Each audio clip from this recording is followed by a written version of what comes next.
Bismillahirrahmanirrahim. Assalamualaikum warahmatullahi wabarakatuh. Bagaimana kabarnya ibu-ibu?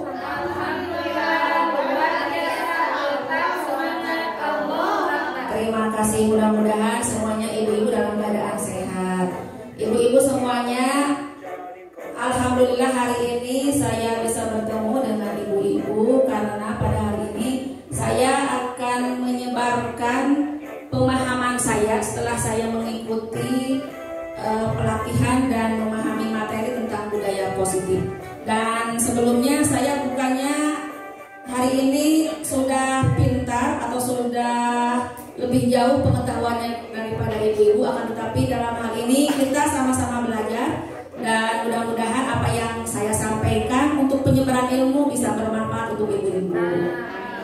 Ibu-ibu semuanya, saya akan menyebarkan dalam hal ini tentang budaya positif sekolah. Akan tetapi sebelumnya ada kesepakatan belajar dulu ya ibu-ibu ya. Kesepakatannya adalah yang pertama, seluruh peserta memiliki kesempatan untuk berpendapat, kemudian berpikiran terbuka dan saling menghormati. Jika ada satu peserta berbicara, maka peserta yang lain mendengarkan, berpendapat setelah dipersilakan, berpartisipasi penuh dan mengikuti sesi dengan perasaan yang gembira. Ibu-ibu, sebelumnya kita breaking dulu ya supaya kita semangat dalam mengikuti sesi ini. Jika saya mengatakan tepuk, ini ada tepuknya ya. Kalau tepuk, ada tepuk tangan, ada tepuk. Kalau bilang tepuk tangan, berarti harus diikuti kata-kata saya. Tepuk tangan 1 kali, tepuk 1 kali. Kalau tepuk tangan 2 kali, 2 kali. Kalau tepuk tangan 3 kali. Kalau misalkan saya ucapkan tepuk 1 kali, itu tidak boleh diikuti. Jadi cluenya ada pakai tangan. Ya. Coba kita ulangi. Kalau saya bilang konsentrasi, ibu-ibu bilang konsentrasi, dimulai. Iya. Bisa? Coba konsentrasi. Konsentrasi dimulai. Tepuk tangan 1 kali. Tepuk tangan 3 kali. Tepuk 1 kali. Tepuk 2 kali. Iya, terima kasih. Tidak konsentrasi.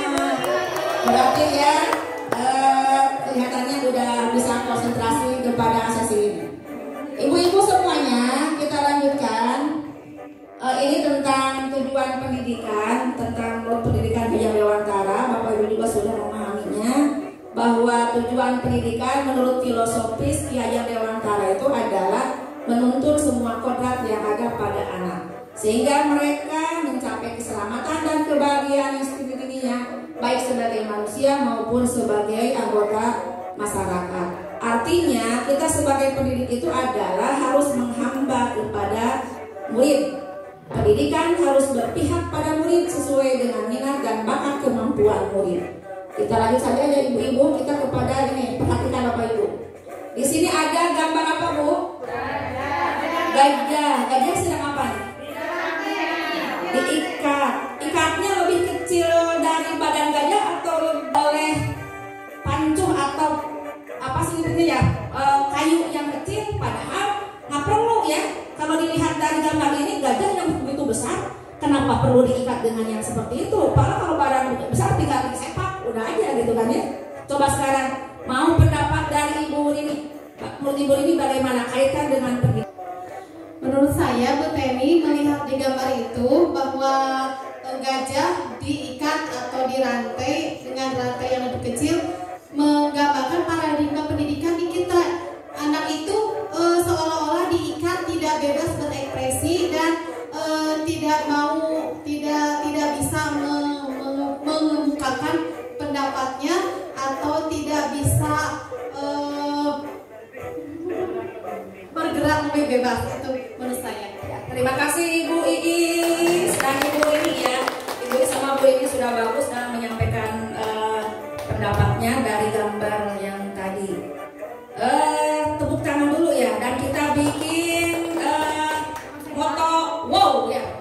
Coba pro pro pro we, pro pro pro o, pro pro pro wow. Kemudian o, we, wow, keren. Terima kasih. Jadi Bapak Ibu-ibu tadi setelah melihat gajah yang diikat itu adalah kita tidak boleh pendidikan itu terbelenggu. Artinya ini kan dongeng ya Bu.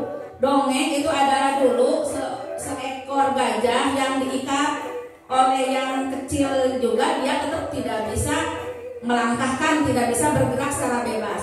Oleh karena itu gajah sudah sejak kecil kan dia diikat. Lebih besar karena sudah kebiasaan dia cicing diikat, dia tidak mau berkembang. Nah oleh karena itu kita semua sebagai pendidik harus bisa merubah pendidikan yang anak-anak semulanya bisa menjadi tidak bisa menjadi bisa, kemudian perubahan pendidikan yang belum bisa menjadi bisa gitu ya. Oleh karena itu di sekolah kita untuk merubah paradigma belajar itu yaitu dengan adanya membangun budaya positif. Bu, boleh bertanya? Iya, gimana Bu?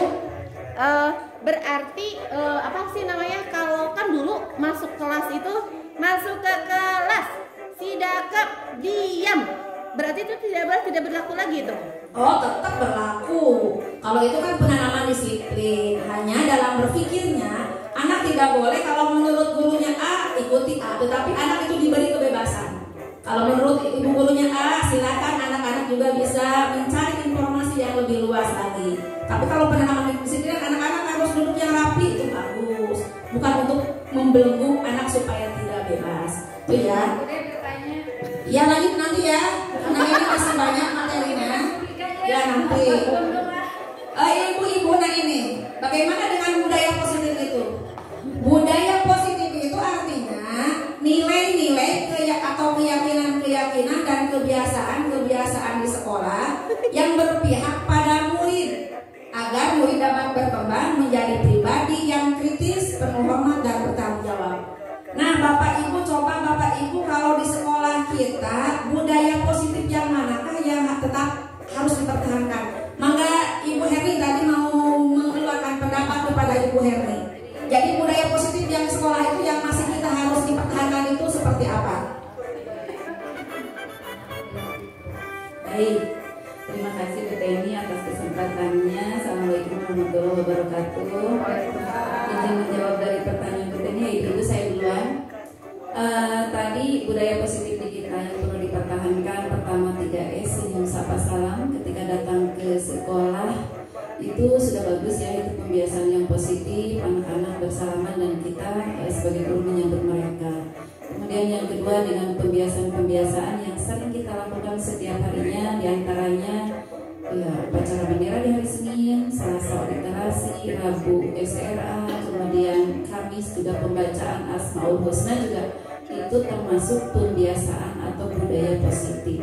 Kemudian juga ketika kita bertemu dengan siswa bertemu dengan guru itu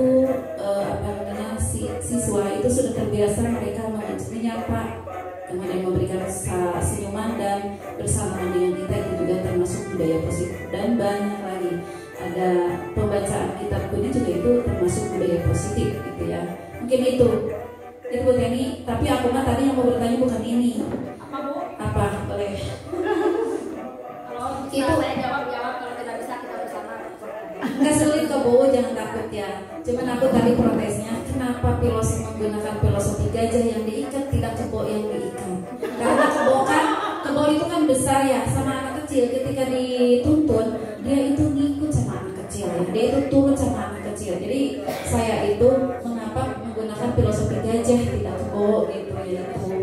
Bu Teni boleh menjawab? Ya silakan ya Isbar ya menjawab, silakan please. Ini pengalaman dari teman saya yang Bu Herni yang tinggal di Lampung, pengalaman satu kelompok, bahwa kenapa yang dijadikan filosofi di sini adalah gajah, karena gajah walaupun badannya besar, dari kecil gajah selalu diikat gitu, tidak pernah mendengar kebo diikat.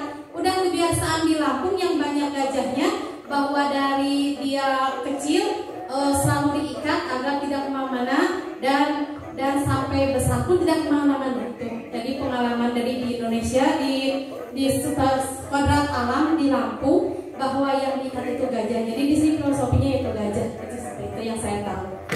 Tepuk tangan dulu untuk kita semua ya. Terima kasih Ibu Herni, Ibu Is yang sudah berpendapat, mungkin Bapak Ibu juga sependapat ya. Nah kalau misalkan kita tadi kenapa tidak kebo ya yang diikatnya, sebenarnya ada dongengnya juga, ada yang ada legenda ya, tapi memang kalau menurut akibat kodratnya mungkin kodrat alamnya, kalau seorang gajah itu seekor gajah itu memang kalau dibiarkan itu kan dia sangat ini ya liar gitu. Makanya kata pawangnya gajah supaya dia terikat tidak bisa kemana-mana sejak bayi, sejak kecil itu sudah diikat, sehingga kita dikiaskan lah. Kalau misalkan pendidikan kita sejak kecil anak ditanamkan seperti itu, pasti dia tidak akan bisa berkembang. Kita speaking dulu ya. Ya, speaking dulu di depan itu aja. Kalau bisa kita berjajar saja. Ya, 1, 2, 3.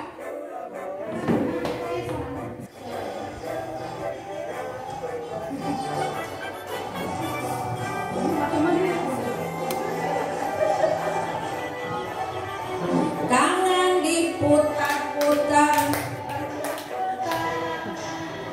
tangan diputar-putar, peganglah bahu, tangan diputar-putar, peganglah lutut, digoyang-goyang, digoyang-goyang, digoyang-goyang, tangan diputar-putar, bertepuk tangan, tangan diputar-putar, peganglah bahu, tangan diputar-putar, peganglah lutut, digoyang-goyang, digoyang-goyang, digoyang-goyang. Ibu-ibu barusan sudah speaking ya, mudah-mudahan tetap semangat. Kita kembali lagi ke budaya positif. Budaya positif itu ada 6 hal. Yang pertama disiplin positif, yang kedua motivasi, hukuman dan penghargaan, restitusi, keyakinan kelas, kebutuhan dasar manusia, posisi kontrol, kemudian segitiga restitusi. Nah sekarang apa disiplin positif itu? Disiplin bila kita sering mendengar bahwa disiplin itu pasti ada kaitannya dengan hukuman, padahal sesungguhnya berbeda. Disiplin itu adalah bukan hukuman, tetapi sebenarnya hanya nanti hukuman jalan terakhir. Jadi sebenarnya pembelajarannya. Kemudian sebagai pendidik, tujuan kita hanyalah untuk menciptakan anak-anak memiliki disiplin diri, sehingga mereka bisa berperilaku dan dengan mengacu pada nilai-nilai kebajikan universal dan memiliki motivasi intrinsik bukan ekstrinsik. Jadi anak-anak itu ada dorongan dari luar, ada dorongan dari dirinya. Nah untuk penanaman disiplin itu seharusnya yang harus kita capai itu adalah pendisiplinnya berasal dari motivasi intrinsik, artinya dari dirinya sendiri. Kemudian nilai-nilai kebajikan yang mana? Nah nilai kebajikan ini adalah banyak sekali, akan tetapi kita difokuskan kepada profil pelajar Pancasila. Di antaranya ada 6 dimensi: beriman, bertakwa kepada Tuhan Yang Maha Esa dan berakhlak mulia, mandiri, bernalar kritis, berkebinekaan global, bergotong royong dan kreatif. Nah ini ya, mungkin Bapak Ibu juga sudah bisa mungkin ya tentang kita bisa ke anak-anak ada dilakukan dimensi profil pelajar Pancasila. Masih ingat nggak ibu-ibu tentang ini? Coba berdiri aja Bu, berdiri. Ya. 1, 2, 3. Jarak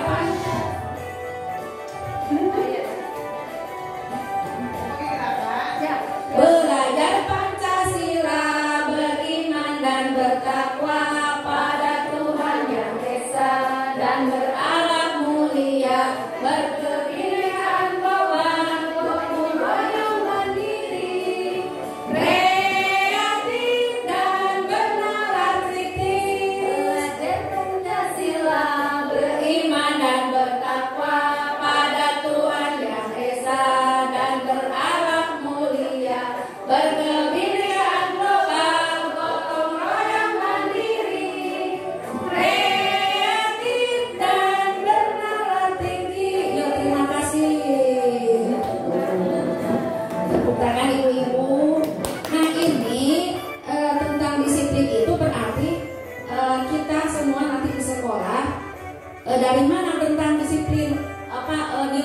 kebajikannya dari ini, dari beriman dan bertakwa kepada Tuhan Yang Maha Esa. Apa kegiatannya di sekolah? Di antaranya ada yang disebut dengan Jumat, hari Jumat nyucikan diri. Nah, di situ kita simpan untuk pendisiplinan anak dalam apa? Dalam bertutur kata kepada guru, kepada sesama teman. Kemudian ada yang disebut dengan contoh kita yang disebut dengan kuliah Jumat pagi kalau hari Jumat. Lanjutnya sekarang motivasi, hukuman, penghargaan dan restitusi. Langsung saja ya ibu-ibu ini ya tentang motivasi. Menurut Diana Gosen bahwa motivasi itu sebenarnya ada 3. Gosen ya, motivasi perilaku manusia menurut Diana Gosen. Yang pertama, untuk menghindari ketidaknyamanan atau hukuman. Ini juga bukan pada siswa ya, pada kita juga kadang-kadang kita mau melaksanakan karena apa? Karena takut. Karena tidak takut apa? Takut dihukum, takut disanksi, takut adanya panggilan teguran dari atasan seperti itu. Yang kedua, motivasi yang kedua adalah saya melakukannya apabila apa yang akan saya dapatkan apabila saya melakukannya. Artinya apa? Ayah hadiah. Reward mungkin ya. Jadi motivasinya dia melaksanakan itu karena nanti kalau saya datang tepat waktu akan diberi hadiah. Diberi hadiah. Kalau saya mengerjakan tugas akan diberi hadiah oleh Ibu Iis permen. Gitu. Tapi kadang-kadang kita bisa berubah paradigma ya. Jadi anak-anak hari ini kalian kerjakan, kalau nanti bisa mengerjakan harganya ini buku. Nanti jangan seperti itu. Tetapi kalau bagaimana kalau kita memberikan hadiah setelah mengerjakan, anak apa-apa. Sebagai bukti terima kasih kalian akan diberi hadiah. Tapi jangan diiming-iming. Yang bisa ini 50.000. Nanti anak itu apa? Dia mau melakukan itu karena adanya hadiah. Nah, makanya ini yang terbaik adalah motivasinya dari diri sendiri. Yang ketiga ini ya, saya akan menjadi seperti apabila saya melakukannya. Nah, kemudian ini kaitannya dengan hukuman tadi. Nah, hukuman itu adalah bersifatnya tidak terencana. Mungkin nanti ada apa perbedaan hukuman, konsekuensi dan restitusi. Hukuman ini adalah sifatnya tiba-tiba. Jadi tadi rencanakan anak-anak datang ke sekolah terlambat, kamu terlambat 10 menit push up 10 kali. Nah, seperti itu hukuman namanya. Artinya untuk ayah konsekuensi dulu, kesepakatan dulu, atau ada keyakinan kelas dulu. Makanya nanti ada yang disebut dengan keyakinan kelas. Kemudian yang namanya hukuman itu sifatnya satu arah. Artinya hanya guru yang menentukan satu arah. Kalau murid itu adalah yang menerima saja. Itu hukuman. Yang ketiga, hukuman itu biasanya berupa fisik. Nah, fisik. Misalnya lari 10 putaran, push up 100 kali, atau apa disebutnya kalau perempuan itu squat jam. Nah, itu berarti berupa fisik, tidak boleh mungkin gitu ya. Kita berubah paradigma tentang hukuman. Kalau konsekuensi apa?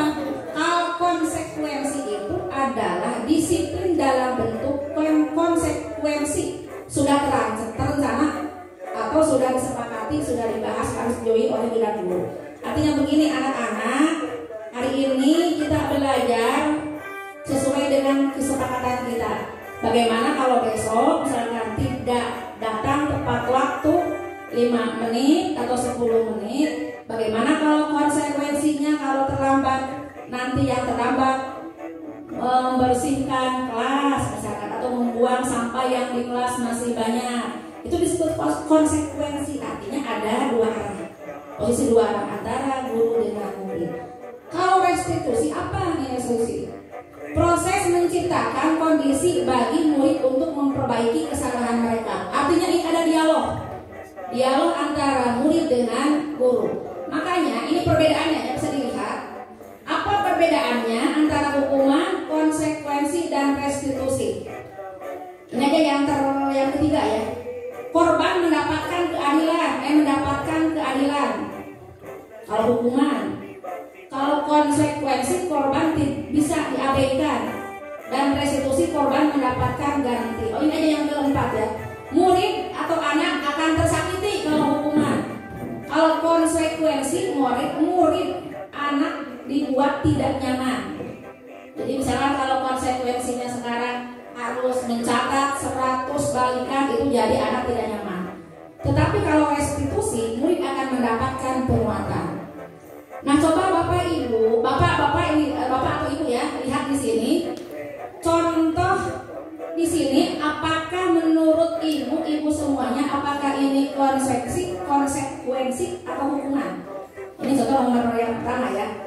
Mencatat 100 kali di dalam buku kalimat, saya tidak akan terlambat lagi karena terlambat ke sekolah. Bagaimana Ibu? Apakah ini konsekuensi atau hukuman? Hukuman ya, karena apa tadi? Berupa fisik. Satu arah dari bukunya ya. Kemudian lari mengelilingi basket 2 kali, itu juga hukuman, betul. Kemudian coba sekarang nomor terakhir, berdiri di depan kelas sambil mengangkat kaki 1 begini karena tidak bisa menjawab pertanyaan, itu juga hukuman. Kalau di sini mana tuh yang konsekuensi? Mana? Oh, ini yang ketiga ya, membersihkan coretan yang dibuatnya di meja tulis. Itu adalah konsekuensi, artinya antara guru dengan siswa itu ada kesepakatan. Nih, kalau berarti tidak ada di sini, berarti kalian harus bertanggung jawab, dibersihkan bekas ipeknya. Lanjut ya Ibu-ibu, masih semangat? Iya, coba tadi itu konsentrasi ya, konsentrasi. Tepuk tangan 1 kali, tepuk tangan 2 kali, tepuk tangan 3 kali. Ya, terima kasih. Kita lanjutnya Ibu-ibu. Nah, ini kepada keyakinan kelas yang ketiga. Keyakinan kelas ini adalah kadang-kadang di kita itu masih belum melaksanakan semuanya. Padahal ini kalau dilihat dari urutannya, di sekolah kan punya peraturan sekolah. Ketika anak diterima di sekolah ini berarti dia sudah pasti akan memahami peraturan sekolah. Nah, kalau keyakinan kelas di mana posisinya? Posisinya di bawah peraturan. Kalau peraturan sekolah itu sudah dicanangkan oleh sekolah kan, berarti ini udah ada sesuai, kemudian ditandatangan dengan pakai materai. Berarti setuju ya, setuju orang tua atau siswa untuk melaksanakan semua peraturan sekolah. Kemudian setelah di kelas, anak itu dalam taati peraturan seperti tadi tentang motivasi ya. Bagaimana menimbulkan anak motivasi mentaati itu tidak takut karena diberi sanksi, tetapi dia mengikuti itu karena berasal dari dorongan dirinya sendiri. Makanya, nah di sini kita sebagai wali kelas nanti di kelas kita buat keyakinan kelas. Apa keyakinan kelas itu? Keyakinan kelas itu adalah salah satu disiplin positif yang bisa kita terapkan dalam membangun budaya positif di sekolah. Kemudian bagaimana pembentukannya? Dalam pembentukannya nanti di kelas harus dihindarkan dari kata-kata yang bersifat negatif, tapi harus sifatnya kata-kata yang positif. Misalnya tidak boleh seperti ini: wajib membawa bekal ke sekolah, wajib memakai sepatu hitam. Kemudian apa lagi? Selalu berpakaian rapi. Jadi harus dihindarkan kata-kata seperti itu karena itu kan negatif. Jadi kalau yang kata selalu berarti mewajibkan ya. Tetapi bagaimana ini kata-kata positifnya kalau kalimat untuk pembentukan keyakinan ini? Contohnya ini ya. Nah, ini diambil untuk contoh keyakinan kelas, diambil dari tadi itu nilai-nilai kebajikan yang universal. Misalnya dari nilai kebajikan yang universal itu adalah tentang bekerja. Kami meyakini bahwa sangat penting untuk mengerjakan segala pekerjaan atau mengikuti kegiatan yang telah ditugaskan. Jadi itu yakin anak itu. Jadi ketika anak melaksanakan itu, berarti saya meyakininya bukan karena guru, bukan karena ingin diberi penghargaan atau hadiah. Jadi dia sudah meyakininya dan melaksanakannya. Kalau misalkan ada diterima dan dimiliki, apa contoh keyakinan kelasnya? Kami meyakini bahwa sangat penting untuk merasa diterima pada suatu kelompok dan saling peduli satu sama lain. Nah itu ya. Selanjutnya tentang kebutuhan dasar. Kita pahami bahwa ada 5 kebutuhan dasar manusia. Yang pertama adalah kebutuhan bertahan hidup, kasih sayang, kebebasan, kesenangan, dan penguasaan. Artinya kita sebagai pendidik itu harus mengetahui kenapa anak bersikap seperti itu. Oh, berarti karena kebutuhannya dia. Nah, sebagai contoh ini ya, Bu, contoh kasus. Dinda, seorang anak kelas 3 SD, begitu tiba di rumah sepulang dari sekolah, menangis dan mengadu pada ibunya bahwa dia benci pada Ibu Rani gurunya. Menurut Anda, kebutuhan apa yang berusaha dipenuhi oleh Dinda jika jawabannya seperti ini? Bila Anda berada dalam posisi Ibu Rani dan mendengar informasi dari ibunya Dinda tentang perasaan Dinda hari itu, apa yang akan dilakukan? Apa yang akan Anda lakukan pada Dinda besok ketika Dinda masuk sekolah agar kebutuhan Dinda terpenuhi? Nah ini, tadi kan kasusnya Dinda kelas 3 SD, tiba di rumah itu dia menangis, mengadu pada ibunya bahwa dia benci pada Ibu Rani. Nah, sebenarnya dia punya kebutuhan. Nah ini jawaban Dinda, ibu guru bilang aku tidak boleh bersenandung sewaktu kecil. Artinya bahwa si Dinda itu apa kebutuhannya? Kesenangan. Cuman mungkin tempatnya yang berbeda. Ketika belajar mau nyanyi-nyanyi, nah mungkin diarahkan oleh kita nih, nah kalau nanti untuk senang, untuk nyanyi, kita cari nanti untuk menyalurkan minat dan bakat. Gitu mungkin ya. Kemudian ibu guru tidak menyapaku hari ini, padahal aku pakai jepit rambut baru. Nah berarti apa kebutuhan si Dinda itu? Perhatian. Dia ingin diperhatikan. Kita semua juga sama ya ibu, bapak, ibu, semua juga guru-guru, bukan hanya siswa, pasti akan mempunyai 5 kebutuhan tadi. Kebutuhan dasar, apalagi tadi kebutuhan dasar yang pertama untuk bertahan hidup. Survival. Makan, itu jajan. Makanya kalau anak jajan kan mungkin karena dia lapar, harus diberikan istirahat dulu untuk makan. Kemudian aku bosan Bu, masa belajar yang gitu-gitu aja, dengerin ibu guru. Berarti anak itu gimana Bu? Kayak bebas. Nah, kita cari nanti bagaimana solusinya kalau anak seperti itu. Kemudian aku sebel, gambarku tidak rapi. Malah ibu guru nunjukin ke teman-temanku di depan kelas. Berarti apa itu anaknya? Dia itu pengen sebagai orang yang power di kelasnya, ingin dihargai bahwa dia itu. Makanya kalau melihat seperti itu, anak kayaknya dia sebagai pemimpin, pilihlah ibu dia supaya jadi ketua murid.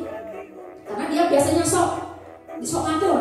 Berarti kita arahkan dia itu karena dia kebutuhan dasarnya ingin menguasai, berarti kita arahkan dia menjadi pemimpin di kelas. Itu ya Bu. Tadi tentang kebutuhan dasar manusia. Kemudian tentang 5 posisi kontrol, tentang restitusi tadi ya Bu. Nah ini bisa di setel Bu yang ini. Ada 5 posisi kontrol pada manusia. Kita aja ini ya, jangan langsung ya. Kalau musik itu atau sound itu lama, ini aja. Menurut Dr. William Glasser, nah, ada 5 posisi kontrol. Yang pertama, guru itu adalah sebagai penghukum. Sehingga tadi ya Bu Halimah, tadi penghukum. Coba push up 100 kali, berarti posisi guru itu sebagai penghukum. Ada juga guru itu adalah sebagai pembuat rasa bersalah. Nah sekarang kita bedakan dulu Bu ya. Ada penghukum, pembuat rasa bersalah, kemudian posisi guru sebagai teman, pemantau, dan manajer. Nah ini kata-katanya kalau sebagai penghukum. Patuhi aturan saya. Awas lamun teu asup. Ada awas apa hati-hati teh. Kalau musuh awas. Nah berarti kita sebagai posisi sebagai penghukum. Kamu selalu saja salah. Nah, gitu. Selalu yang terakhir selesai. Nah, karena penghukum juga sama itu. Guru seperti ini senantiasa percaya hanya ada satu cara agar pembelajaran bisa berhasil, yaitu apa? Oh ini nggak nyambung ya, karena dekat. Jadi kalau penghukum seperti itu, menghukum anak posisi. Nanti kita cari apakah kita posisi guru sebagai penghukum atau sebagai apa ya?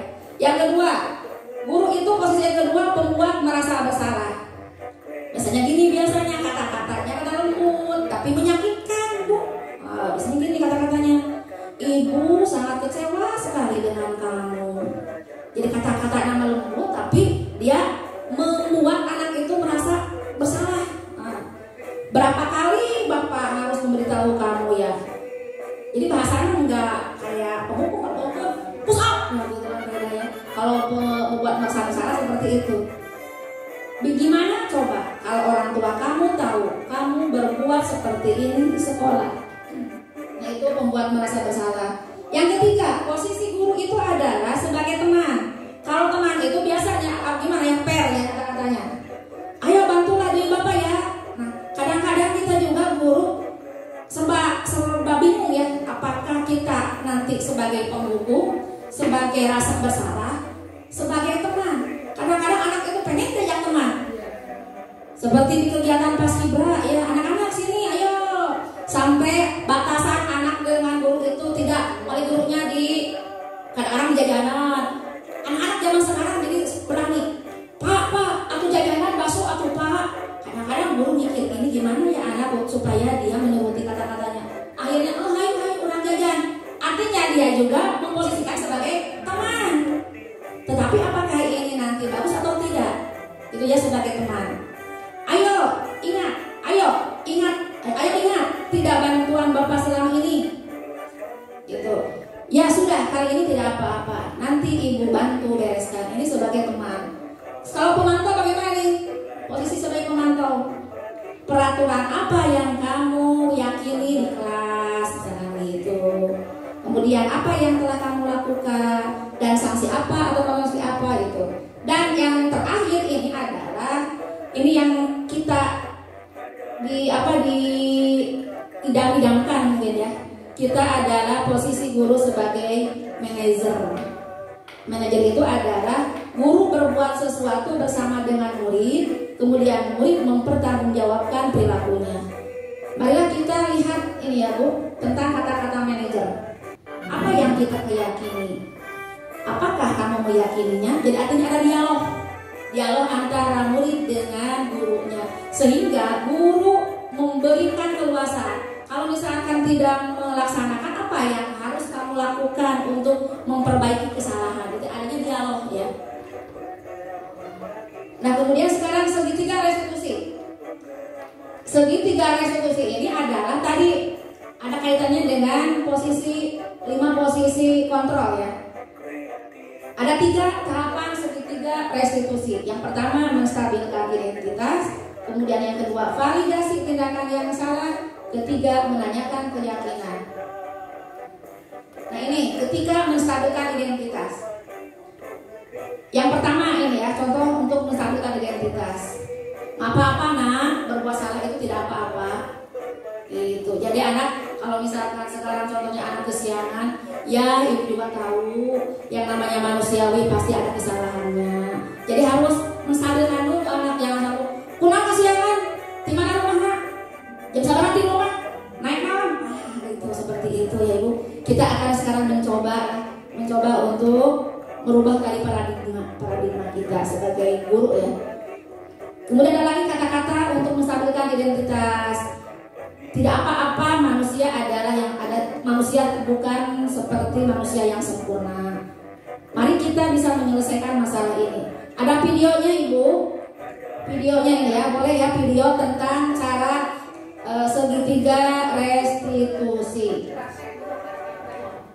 Kalau praktek boleh, cuma ini waktunya. Waktunya nanti sebentar ini operator ya.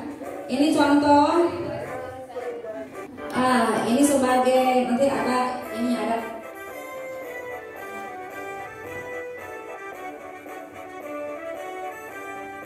Ini ada kasusnya. Kasusnya ini adalah ini di kelas saya. Ini kasus yang pertama adalah ini. Nih, kasus yang pertama adalah ketika saya sedang mengajar, saya melihat seorang siswa laki-laki bernama Kenja masuk ke kelas setelah minta izin ingin buang air ke kamar kecil. Dia langsung menghampiri Agni yang duduk di depan yang sedang serius membuat tugas. Kenja menarik pena begitu-gitu kan. Kemudian mencoret-coret buku si Agni. Secara spontan Agni mengeluarkan kata-kata yang kotor. Hal ini tentu membuat saya terkejut dan ingin marah karena kesal dengan ulah mereka berdua. Saya menegur keduanya sejenak dan meminta mereka berdua menemui saya ke kantor setelah kegiatan pelajaran belajar mengajar. Coba kita lihat ya nanti ya di videonya. Silakan Bu dibuka.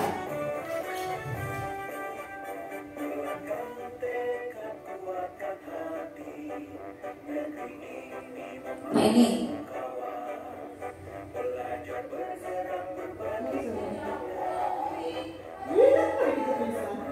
Nah, ini kan baru tadi kasusnya, kasus. Kemudian sekarang bagaimana untuk tadi segitiga restitusi, cara ngobrolnya mungkin ya. Nah, bagaimana segitiga restitusinya?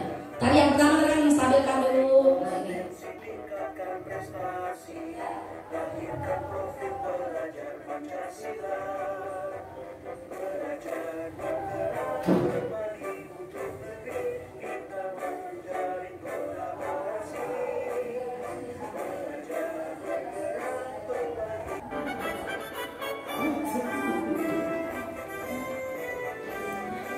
Tadi kan ada 3 ya Bu. Yang pertama tadi apa? Menstabilkan. Yang kedua validasi. Nah ini sekarang ada validasinya.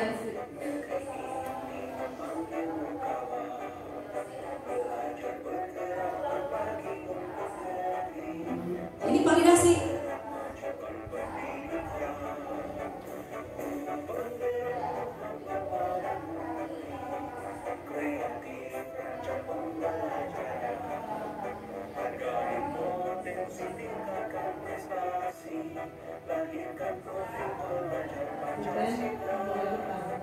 Ya, yang ketiga apa yang ketiga? Menanyakan keyakinan yang tadi. Apa keyakinan di kelas kamu gitu ya?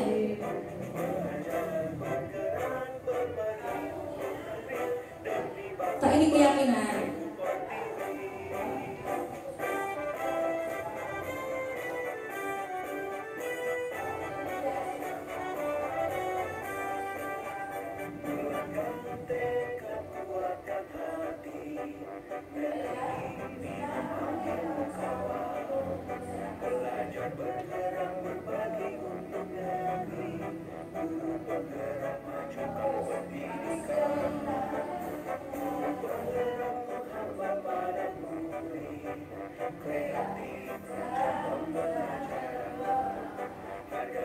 Nah itu ya, jadi kita coba memperbaiki atau ketika ada kasus anak itu kita coba dengan segitiga restitusi. Jadi yang pertama dari Pak Bu, yang pertama adalah menstabilkan identitas, yang kedua adalah validasi tindakan yang salah, divalidasi gitu ya. Yang ketiga adalah menanamkan keyakinan, menanyakan keyakinan. Nah itu. Mungkin dari sini ada ibu-ibu yang ingin bertukar pengalaman tentang segitiga restitusi. Maka tadi Ibu Ai ya. Silakan Bu Ai. Kalau masalahnya dengan saya bisa ya segitiga restitusi seperti itu. Kalau masalahnya agak gimana gitu, kayaknya harus mengkumpulkan dulu masalah, baru nanti bisa ada restitusi. Ya.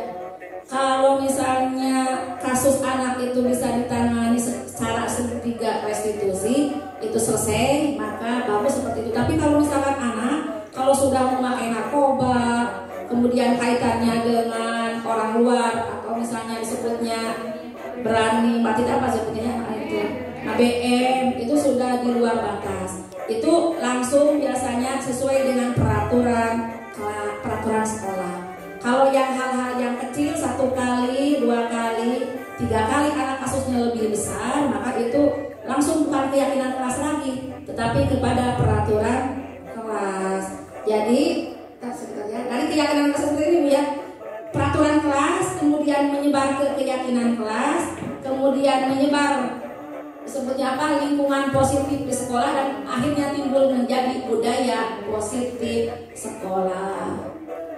Maka Ibu Iis mau ada yang ditanyakan, silakan Bu Iis. Ke depan aja Bu Iis.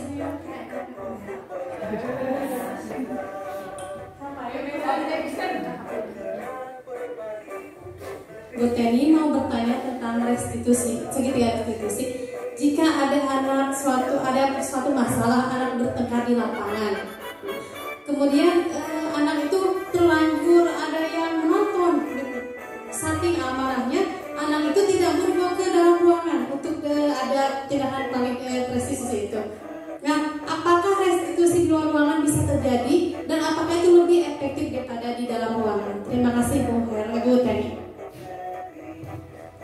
Ada yang mau ini coba Bu Ani. Sekarang baik ke depan aja Bu Ani. Ya. Sebelum nanti saya memberikan penguatan. Assalamualaikum warahmatullahi wabarakatuh. Sebetulnya kasus Luis misalkan anak ada yang berantem di luar ya, dan kita yang langsung menyaksikan. Sebetulnya ya di sini kita sebagai orang dewasa yang harus mengendalikan mereka. Otomatis kan kita suka bertanya begini ya, ada apa ya anak-anak gitu kan? Suka bertanya anak, enggak bercanda. Itu harusnya langsung aja diambil ya. Menuju paputak oke istilah mah lagi berantemnya sini. Dan siapa yang salah dua-duanya harus.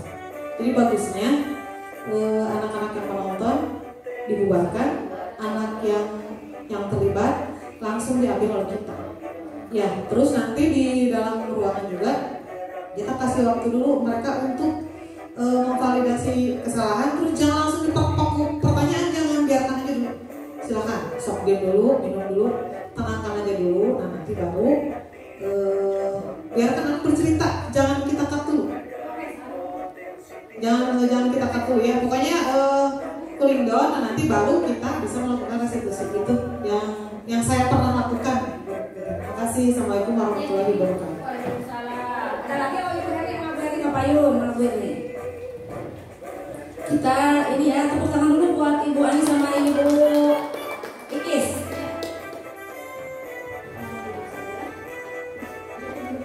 Bismillahirrahmanirrahim. Assalamualaikum warahmatullahi wabarakatuh. Saya akan mencoba menanggapi dari kasus yang diajukan oleh Bu Ikis. Tadi ketika ada siswa yang berantem, kemudian kita tertangkap basah oleh kita ya, apakah itu penanganannya langsung di sana yang sedang ditonton di lapangan atau kita bawa ke ruangan? Saya setuju dengan tadi penanganan oleh Bu Ani. Kita hentikan dulu anak-anak yang sedang melihat dibubarkan, tolong bubar-bubar. Insya Allah anak juga akan volunteer sama kita sebagai guru. Anak tersebut dibawa ke ruangan. Tentunya nanti di ruangan betul apa yang dikatakan oleh Bu Ani, kita tidak langsung menjas anak gini.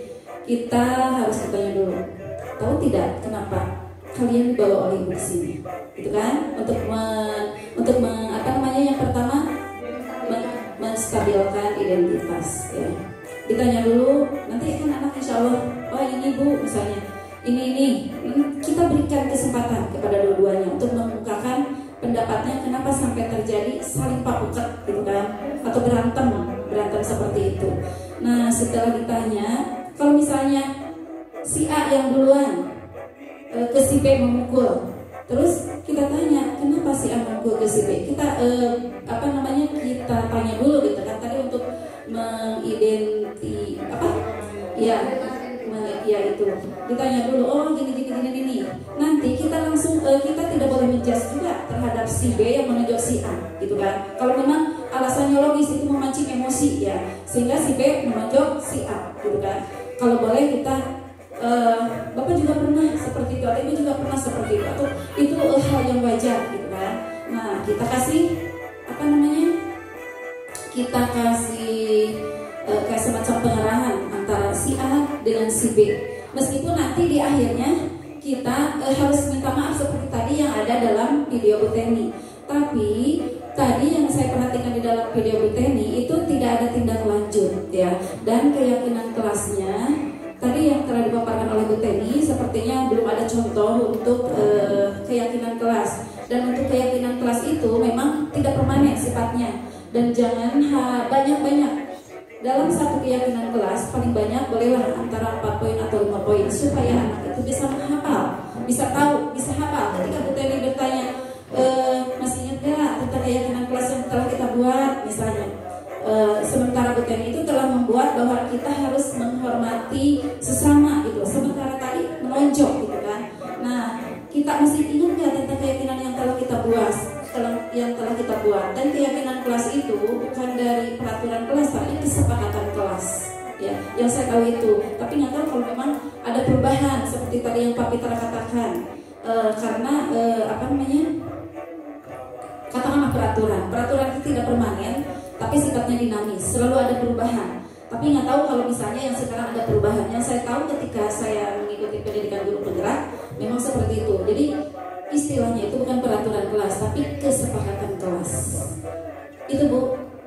Iya, yang lainnya tadi sudah dijelaskan oleh Bu Ai. Yang mungkin itu Bu. Dan nanti harus ada tindak lanjutnya. Dan akan Ibu pantau misalnya. Jangan sampai setelah selama, siapa tahu nanti anak di jalan nah gitu kan. Ibu tetap harus menekankan kepada anak. Ibu akan tetap dipantau gitu ya, sampai si anak-anak tersebut betul-betul damai. Seperti itu. Mungkin itu Bu. Ya, Assalamualaikum warahmatullahi wabarakatuh. Oh sebentar ya, karena ini kita terbentur dengan waktu ini ya. Saya akan meluruskan dulu sebentar, sedikit. Tadi bukan peraturan kelas, tapi peraturan sekolah dulu. Peraturan sekolah dulu yang paling besar dulu. Kemudian dari peraturan sekolah kita kerucutkan nanti di kelas.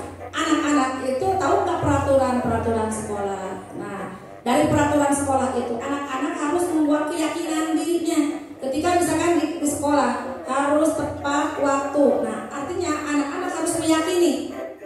Saya meyakini bahwa datang harus tepat waktu begitu. Itu untuk keyakinan kelas. Boleh kalau mau pakai kata meyakini boleh. Itu sebenarnya gimana anak-anak? Makanya ketika membuat keyakinan kelas tidak boleh sekarang dicontohkan oleh guru, tetapi siswa sendiri yang membuatnya. Nanti kita dipilih.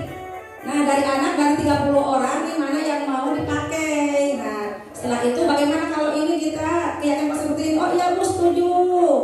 Tempelkan atau dituliskan. Nah, makanya di sini ada contoh ya. Mungkin ini sebagai terakhir. Contoh keyakinan kelas. Ini pengalaman saya membuat keyakinan kelas. Yang pertama, penerapan keyakinan kelas. Ini di kelas anak-anak supaya menuliskan bagaimana keyakinan kelasnya. Setelah itu kemudian ditempel.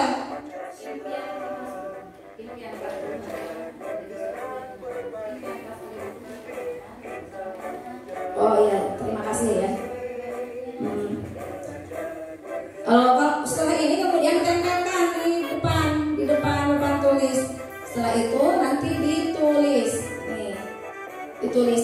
Memang kalau lebih baiknya kata Ibu ini tadi jangan terlalu banyak ya.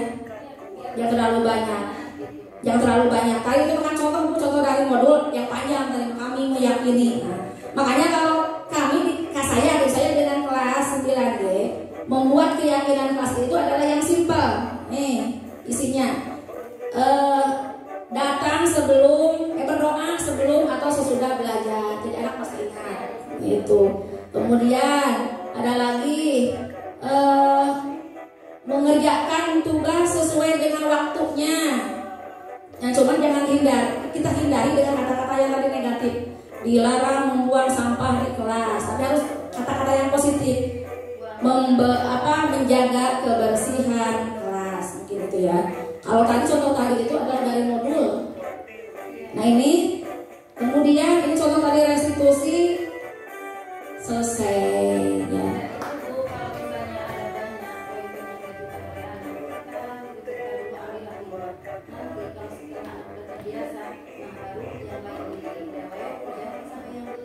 Oh iya, jadi kalau keyakinan kelas itu tidak hanya bisa saja kita berubah.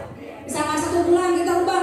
Bagaimana kalau keyakinan kelas kita rubah? Bisa. Itu bagaimana antara guru dengan muridnya.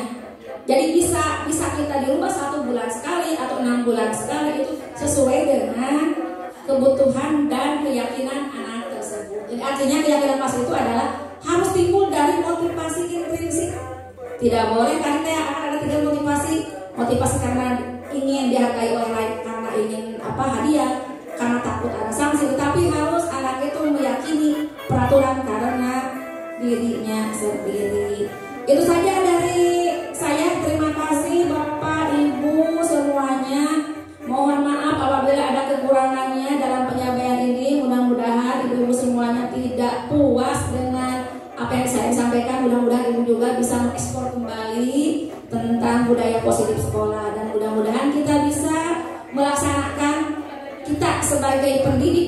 sebagai guru yang memperhatikan atau yang berpihak kepada murid.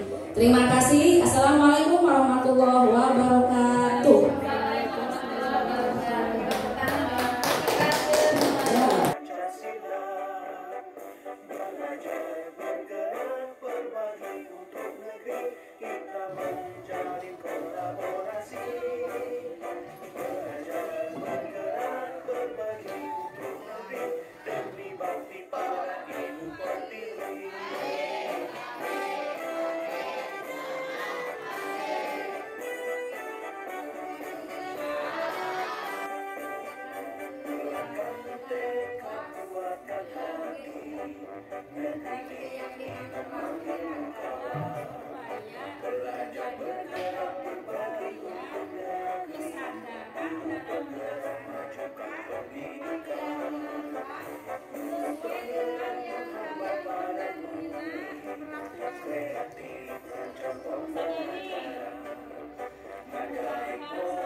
Jauh bolo, ih, pacoran gue. Kenza, apa yang kamu lakukan terhadap Arni? Saya sudah sedang membuat tugas, Bu. Mengapa kamu lakukan itu? Saya iseng saja, Bu. Ingin mencurigai juga. Apakah kamu tahu dengan mengusir Arni memancing emosinya sehingga dia mengeluarkan kata-kata kotor dan kamu ada dalam masalah? Ya, Bu, saya tidak sengaja. Saya tadi hanya bercanda. Baiklah, ibu di sini bukan untuk mencari siapa yang salah. Ibu di sini untuk mencari penyelesaian sama-sama. Berpikir sama-sama tentang yang bisa kita lakukan untuk menyelesaikan masalah ini. Kamu melakukan pasti punya alasan, bukan? Pasti bahagia bila kawan terkejut, kesal, marah. Ya begitu? Ya, Bu. Ya, Ibu lihat tadi kamu merasa senang melakukannya, tetapi kamu tidak tahu apa yang kamu lakukan itu menyakiti orang lain sehingga sekarang kamu dalam masalah. Sekarang, mari kita bicarakan tentang keyakinan kelas dan keyakinan sekolah kita. Apa yang kita percaya dan mana yang kamu belum butuhkan. Bersikap baik sama orang lain, menghargai sesama teman, dan saling menghormati sesama teman. Kamu mengingat dengan detail keyakinan kelas kita, tapi dengan mengganggu teman membuat tugas itu sudah menghargai dan bersikap baik dengan temanmu. Kamu ingin menjadi seperti apa kalau terus-terusan bersikap usil di kelas? Saya ingin menjadi orang yang baik dan bisa menghargai teman. Baiklah, sekarang apa yang kamu bisa lakukan untuk menyelesaikan masalah ini? Saya akan minta maaf karena saya berjanji untuk tidak mengganggu lagi. Bagus, tapi sekiranya jika kalian nanti mengulangi lagi bagaimana? Saya bersedia menerima sanksi yang diberikan. Baiklah, sekarang silakan kalian berdua bermaaf-maafan. Terima kasih kalian berdua, semoga kalian dalam belajarnya tetap menghargai dan menghormati teman yang lainnya. Silakan sekarang kembali ke kelasnya masing-masing. Terima kasih ya Bu.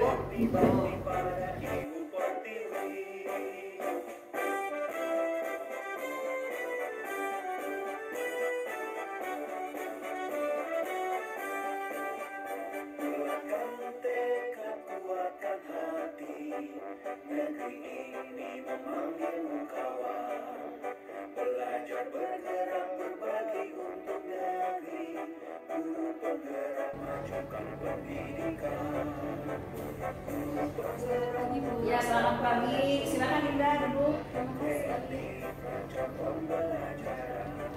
Gimana kabarnya Dinda? Ya, kamu tahu tidak mengapa dipanggil ibu ke sini? Kaitan dengan tugasnya, Bu. Ya, benar. Tapi kamu kemarin masuk kan? Iya, Bu, masuk. Tetapi saya tidak menemukan tugas. Dinda, semua orang pernah melakukan kesalahan, termasuk ibu sendiri. Namun setiap tindakan kita pasti ada alasan. Kira-kira mengapa kamu tidak mengumpulkan tugas? Saya capek dan ngantuk, Bu. Soalnya semalam setelah kita sampai di jam 12 malam, akhirnya saat pelajaran jadi ngantuk. Kamu masih ingat keyakinan kelas kita? Masih, Bu. Kalau masih ingat, kira-kira yang kamu lakukan itu sudah sesuai dengan keyakinan kelas belum? Belum, Bu. Keyakinan kelas yang mana? Selalu bertanggung jawab, Bu. Nah, ternyata kamu tahu. Lalu, apakah kamu punya solusi tentang masalah ini? Iya, Bu. Pertama, saya minta maaf karena tidak membuat tugas. Kedua, saya telah berguru lagi. Dan yang ketiga, saya akan menunjukkan tugas dari Bu dan akan saya keluarkan besok. Ya, baik. Ibu terima apresiasi untuk tanggung jawab, Dinda. Dan sekarang kamu boleh istirahat ya. Terima kasih, Bu. Misi. Ya. Assalamualaikum warahmatullahi wabarakatuh. Saya Dinda dari kelas 9H. Berterima kasih kepada Bu Teni karena telah mengajak berdiskusi tentang pembelajaran di kelas. Terima kasih.